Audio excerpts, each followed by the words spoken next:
Good day, everyone. So today I will be discussing about remote teaching and learning, a system that became very important during the COVID-19 pandemic. So in 2020, when the pandemic started, schools and universities around the world had to stop face-to-face classes for safety reasons. So because of this, they showed they shifted to distance education so that learning can still continue even without physically going to school. There are several learning delivery modalities that schools have implemented depending on their situation. So the most common ones are face-to-face, blended learning, and distance education. So now let us talk about face-to-face. So it is also known as the brick and mortar education. It is a type of modality in which teachers and learners meet in the same location and when learning content and instructional materials are provided in person. This means that teachers and learners meet in the same place, such as classroom. Here, lessons, activities, and assessments are done um, personally, are allowing direct interaction between the teachers and the students. So it is a traditional way of teaching that most of us are familiar with. Next, the second one is the blended learning. It is a combination of traditional classroom setting or face-to-face and online learning. So in this setup, some lessons are taught in person while others are done online. So for example, students might attend class in school on certain days and complete tasks or modules at home on other days. So this method combines the advantages of both traditional and digital learning. So the third one is the distance education. It can be prescribed as the method of education that is received by a learner at another geographical location. So instead of meeting in person, they use technology like computers and internet and communication platforms to teach and learn. There are two types of distance education, the synchronous distance learning and the asynchronous distance learning. So, first, let us talk about synchronous distance learning. It is a learning that involves the communication through video chatting online or video conferencing. It is one of the most practiced distance learning types that is most suitable for engaging and continuing education program. So this means teachers and students communicate live using video conferences, chats, or online classes. So for example, when you attend a live Zoom or Google Meet class, that is synchronous learning. So this method is great for interaction and immediate feedback between teachers and the students. Next is the asynchronous distance learning. So it is a type of learning that has a strict set of deadlines, often a weekly time limit. So however, it allows learners to learn at their own pace. So it is one of the most popular distance learning types because students can communicate with each other seamlessly through online noticed bulletin boards. Asynchronous learning, on the other hand, does not happen in real time. Students can learn at their own pace as long as they meet the deadlines. Teachers upload lessons, videos, or modules, and students study them on their own time. So they can communicate with classmates or teachers through discussion boards or online messages. This setup gives especially for students with different schedules or internet access. To sum up, remote teaching and learning became the new normal during the pandemic.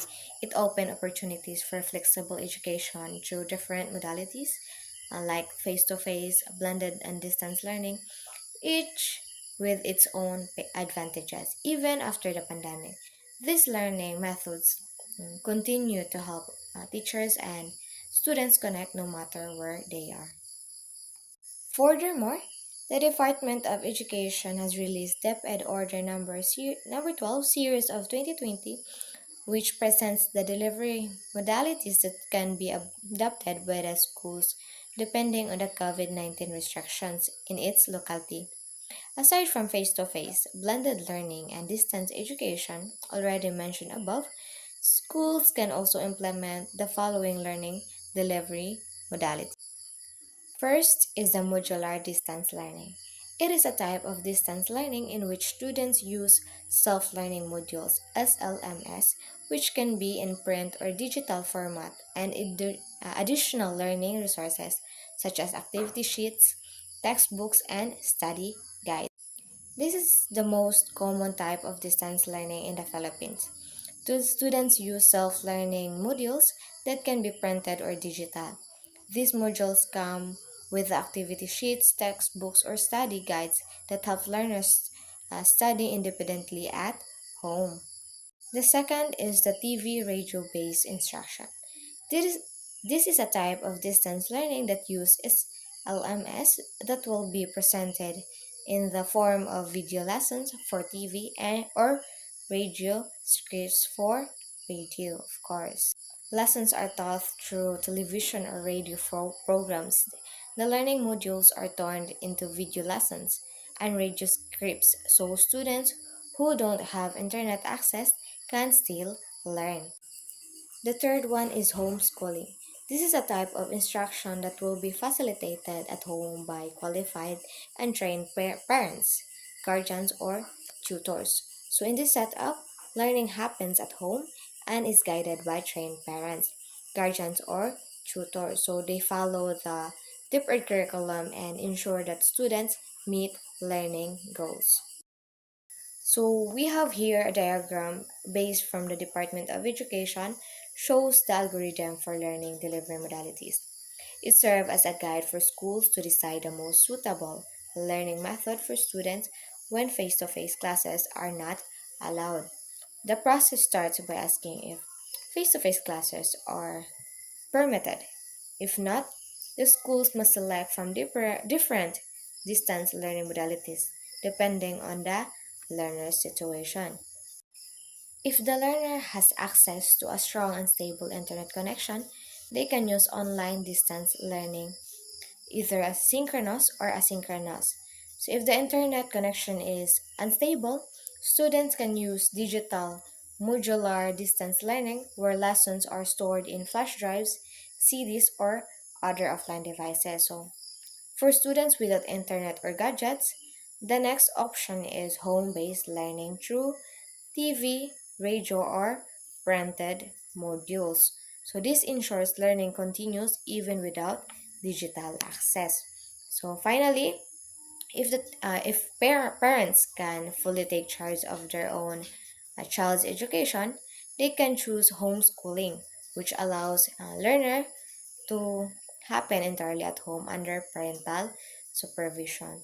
So, in summary, this algorithm helps ensure that education remains accessible to all learners, regardless of their location or resources. So, as we all know, during that time, teaching and learning is not effective.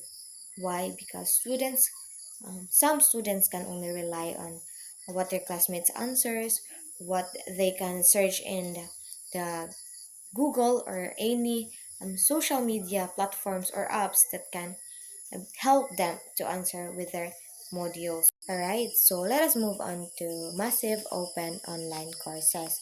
So according to Core 2018, MOOCs are asynchronous open access, web-based courses geared toward enrolling hundreds or thousands of students at a time. MOOCs deliver content via recorded video, lectures, online readings, and quizzes or assessment, as well as various degrees of student to student, and student to instructor interaction. We have here the images shows three well-known MOOC websites or massive online open online courses: Coursera, the edX, and the Udacity. So these platforms offer free and paid online courses from top universities and organizations around the world. This slide shows some of the most popular MOOC websites. where people can learn online. So first is the Coursera. It offers the courses from universities like Stanford or Yale. You can earn certificates or even full degrees online. Next is the edX, which provides high quality courses from institutions such as Harvard and MIT. It also known for professional development programs. Lastly is the Udacity. Focuses on technology and career-based learning.